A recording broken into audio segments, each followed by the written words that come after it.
They say they'll tackle some of the world's most difficult problems and use their age and experience to find fresh ways to solve them. But can Nelson Mandela and his new team of global troubleshooters really change the world? This is Inside Story.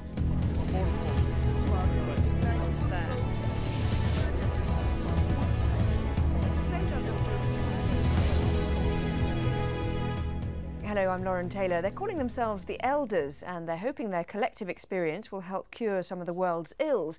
But just how much can they achieve? Nelson Mandela's 89th birthday was chosen as the occasion to launch what is hoped will be an influential and high-profile group. The Goodwill ambassadors, all of them famous, and with former presidents and human rights pioneers among them, hope to provide a guiding voice on issues from AIDS and global conflict to climate change.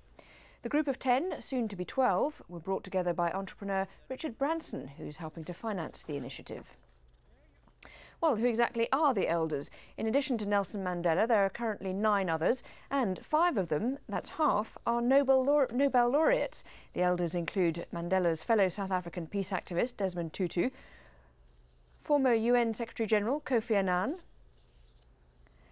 Graça Machel, an advocate for women and children's rights, grassroots entrepreneurs and economists Ella Batt and Mohamed Yunus, former heads of states Gro Harlem Brundtland, Mary Robinson and Jimmy Carter, who has a centre of his own focusing on advancing peace and health worldwide, and former Chinese diplomat and politician Li Xiaojing.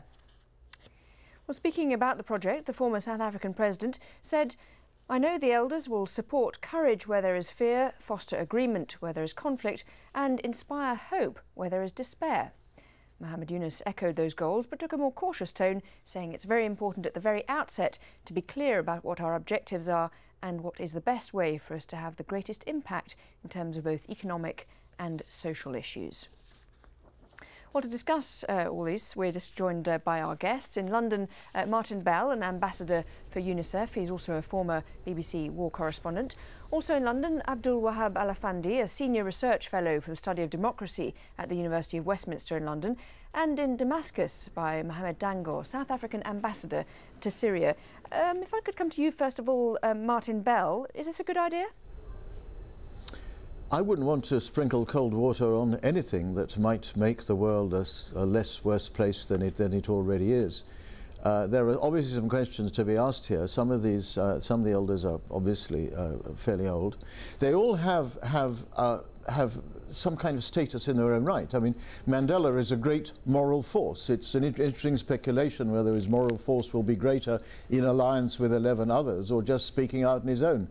Let's see how it goes. I can think of some recent crises, and the war in Iraq is one that springs to mind, where perhaps the collective prestige of these 12 might have prevented certain countries from taking certain missteps. We'll see how it plays, but I can't think it can do any harm. Let's put it like that. Ambassador Mohamed Dango, they're talking about using wisdom, independent leadership and moral courage. Do you think this will help in resolving intractable issues? I think it offers hope, and I think their role will be to facilitate, but not to actually bring about magic wands and solutions. I think the legacy of Mandela is his own history, and if people study that particular legacy, I think even that example can assist in bringing about resolving conflicts. It is interesting that a person like Mohamed Yunus has been brought on board as well, because that indicates that they were also talking about economic justice, and that's an important issue in the world today. OK, Abdul Wahab Al-Afandi, they won't have any sort of legislative power, they won't have armies at their beck and call. Can they do without those things?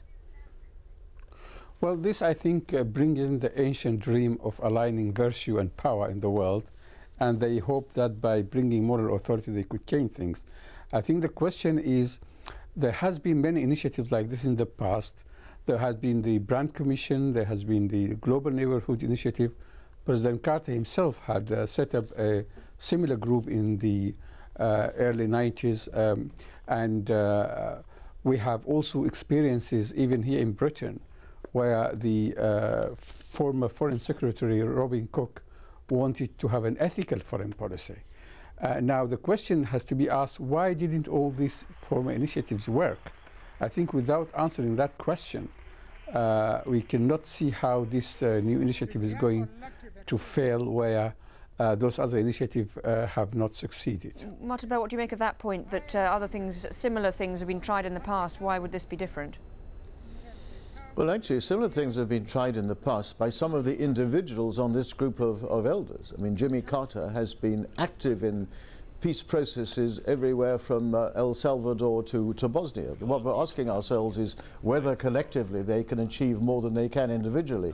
And clearly they can't duplicate what's being done by the United Nations. They don't have any armies. They have the force of moral persuasion. But I think they have that anyway. Let's just hope that working together they can be more effective than individually even Nelson Mandela could. I would imagine he's probably the most admired politician in the world. So there is some hope here.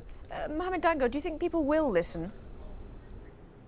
I think people like Mandela bring about a moral force of persuading people. And I think the ability to listen to people without being arrogant and not to swagger on the world stage and not to have an agenda. And in fact, he has an agenda. The agenda is to bring about a better world, and the agenda is to bring about peace and prosperity for all people.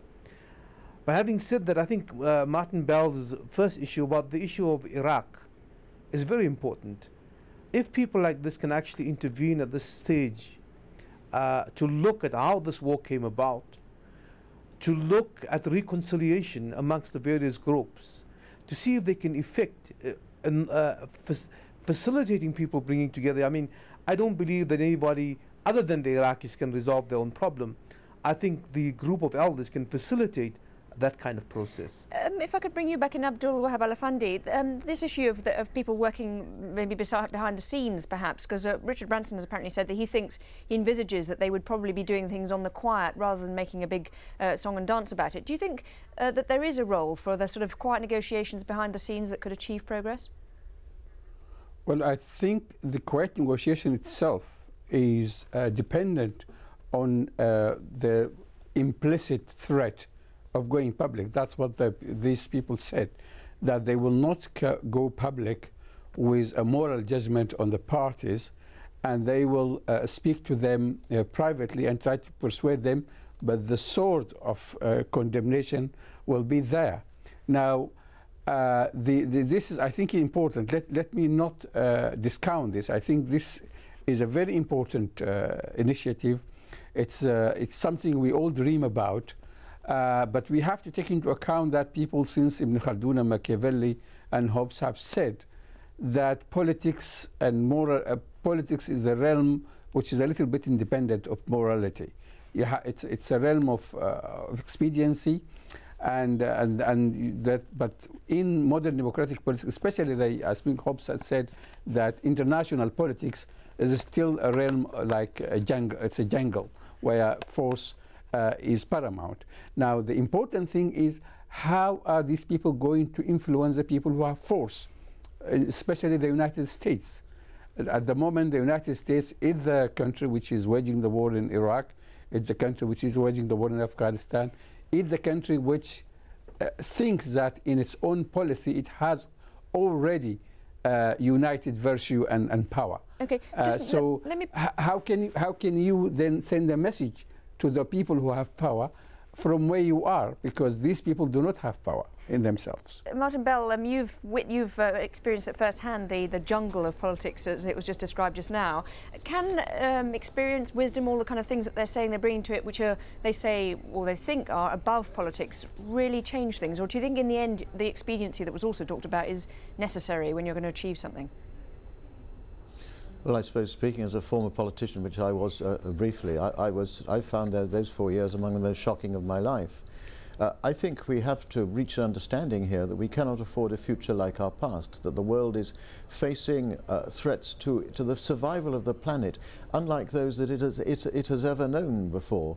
So the United Nations is more important than ever before. Anything like this which can introduce some kind of persuasion and mediation in disputes like the one in Iraq. But understand that Nelson Mandela made his views on the Iraq war very clear, and so did some of the other members of this group, and it had no influence whatever on the decision of the British and Americans to go to war. So To that extent, I'm not optimistic.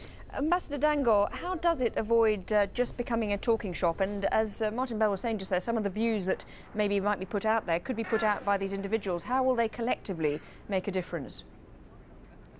Well, I think I may just go back to the earlier point made by Mr. Effendi, which is the issue of megaphone diplomacy. At times when people go into megaphone diplomacy, they don't achieve very much because they're actually wanting to achieve publicity for themselves and not wanting to bring about a resolution to the problem. I think if individuals like this go in using the kind of diplomacy that they're talking about, diplomacy of persuasion, and without making it the issue to make it a megaphone diplomacy so that people can say, yeah, somebody did this and somebody was going to do that, I think they can try and achieve that by trying to persuade people. But I think we're living in a world where we have to stop wars. It's not only bringing about peace. At this point in time, we actually have to stop wars.